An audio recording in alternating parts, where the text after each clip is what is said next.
Hey, during this session we're going to understand how web users are given access to the portal. We're going to search for some web users, create new web users, edit and manage existing web user rights, delete some web users and report on web user access rights. We've logged into Safe. What we want to do is set up a new web user so they can see the services and the sites that we provide for them, and when they log into the portal they'll be able to see those and interact with those. To do that we need to go to the Web Users tab.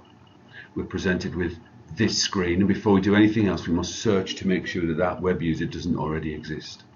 We're going to use me as a web user, so that's Richard Hughes at mighty.com. We click search, and as we can see here we've got none under Richard Hughes at mighty.com. Now we've established we've got none at Richard Hughes at mighty.com, we want to create a new user. When you get into this screen, the add new user screen, we need to type in the user name, which is always their email address, makes it unique. Then we add their first name, their last name and their telephone number. At this stage that's all we need to do to get them registered as a web user. So when we get to that stage we can press save and move on to the next part. At this stage we can start to set some parameters up to the access that they can have to the web portal. The default position is that we're hiding contract prices and hiding visit prices from our customers. We're not allowing call outs, we're not allowing them to administer the website themselves yet. That's for the future, so those two should remain unticked. And the final one is it overrides them all. If you only want them to get a gritting notification, you select that and it will override everything, so that's all that they get. Now you've set up those parameters, we want to give them access to different services and different contracts, and it's really quite easy. There are two ways. You can choose an individual service card and give them access to that card in isolation, or you can choose a whole contract and give them access to all of the sites and services on that contract. So let me show you. First thing I'm going to do is I'm going to add a service. The standard service search box gets picked up. We can do whatever search we want to find the card that we're interested. I'm interested in this one here, Bidford Pharmacy Test Site, so I'm going to select that.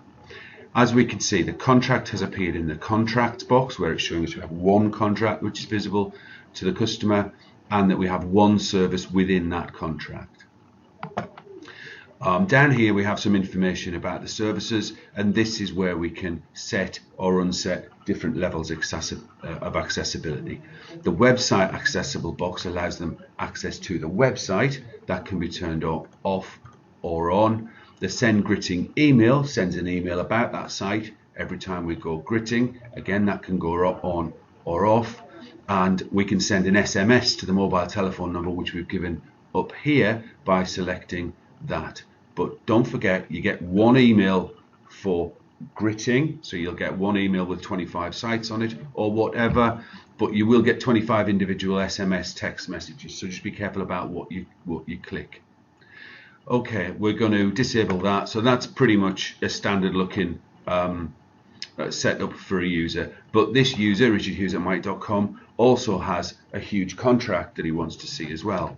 So in addition to the individual service card that we want him to see, we can give him a whole contract to look at.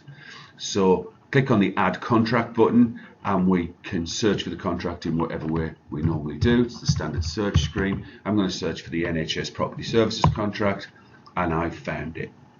I'm going to select that and it's going to import all of the service cards that are contained within the NHS PS contract or whatever contract you use. Now I've got loads of contracts, service cards rather, here, absolutely loads of them. What I could do is I'd go through and individually tick which ones you wanted to see on the website, which ones you wanted to get a gritting email for, which ones you wanted an SMS text for.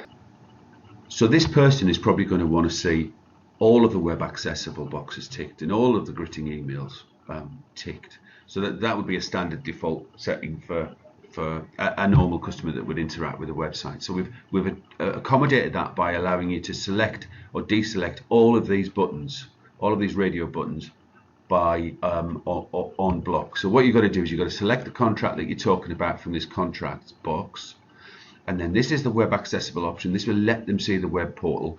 Up here there's a button that says select all accessible. I'm going to click that. It does take a moment or two. We can see please wait here while the process whirs through and allows all of those services to be visible to the customer on the website. So now we can see we haven't had to go through and tick them individually, they're all ticked. Similarly with select email for gritting, we select the contract that we want to select all for, and we can again please wait by clicking the select all emails button, and it will go through and it will check all those boxes as a yes. If you change your mind and you don't want to do that, or you want to only select a few of them, the buttons have changed from select all accessible and select all email. They turned into unselect. So just because I want to, I'm going to unselect all. It's telling me to wait while it does that on the emails, and then I'm going to unselect all on the accessible, web accessible. Now that's pretty much it for how you set up and organize web users. So it's not very complicated at all. Just a couple of things we do. We're finished on this screen in terms of how we want them to let the blue block see something. Pretty much finished on this screen, but a couple of buttons we haven't covered is reset password. We don't know what an individual user's password is. There will be they will have a password and it will be sent to them, but we won't know what that password is, but we can reset it for them if they forget. So as the name suggests, press that button and it will reset the password. And of course contracts move and change and sites come on and off, and perhaps we don't want customers to see sites anymore. Removing a service from the web portal is dead easy. Just right click on the service you want to remove and a delete box appears. Similarly with a contract, if we didn't want that contract to be visible to the customer anymore, we could, and I will remove that contract. So now the customer can't see that contract anymore. In fact, I really hate this block, so I'm going to remove all of the contracts for him. Now he can't see anything, and that's exactly where we came in. So it's very, very straightforward. The other thing I wanted to get across was, well, how does Richard Hughes at Mighty.com know what's going on, and how does he know that he's got a new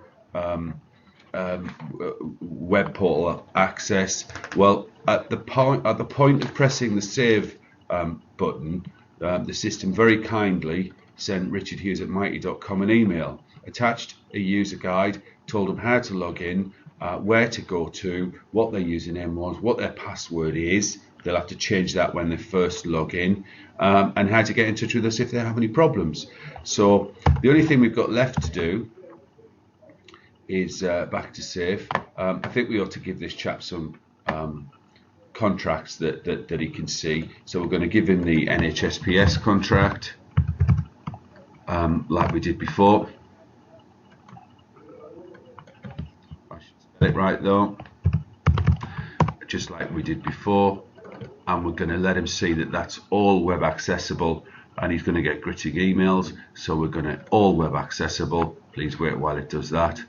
And then when that's concluded, we're going to let him see all emails. There are a lot of boxes to tick, so it does take a moment or two. So we're going to set it up so he can see everything on the website. He'll get emails about everywhere we go gritting. So within just a few moments, we've created a new web user, we've set him up, and we've given him access to the web portal. The only thing left to do now is to save all of those settings, and he will exist forever with those contracts available to him. Let's say, so we're back at this screen. Let's say Richard Hughes has rang us and said that he wants to see another site, or wants to have another service card available to him. So what we're going to do is we're going to search, first of all, search for Richard Hughes, because it's his account that we're going to edit. When we press that, we can see we've got 3 Richard Hugheses. We've got Richard Hughes at CBRE, we've got a Richard.Hughes at Mighty, and a Richard.Hughes at hotmail.com. It's Richard Hughes at Mighty that's contacted us, so we double click on that. We are the original card that we had presented, we can now edit and delete and move and add and change settings just as we could before. So again, a very simple process. Back to the main screen now. If you want to look at an individual service card and see who can see what on which service card, that's relatively straightforward. We do that by searching for the service in the normal way through service search. I'm going to look for one of the NHSPS sites, and I'm going to use the Gritting Visits service because that's what I set richard.hughes@mighty.com up to see.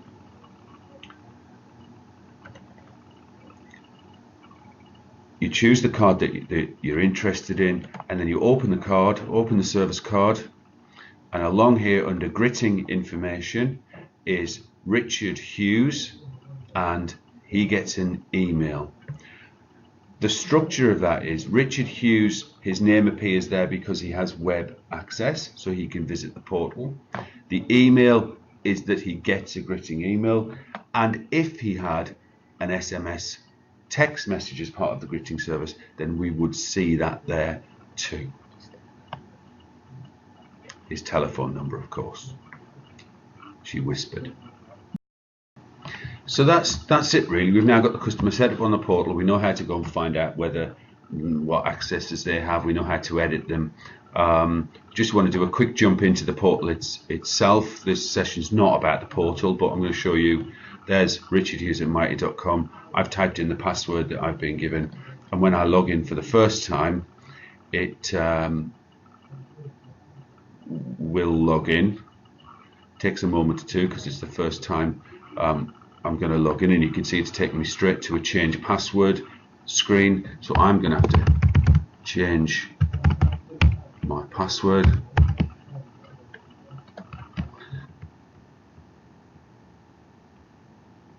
Now you can see that I've been logged into the site, and I can use all of its functionality.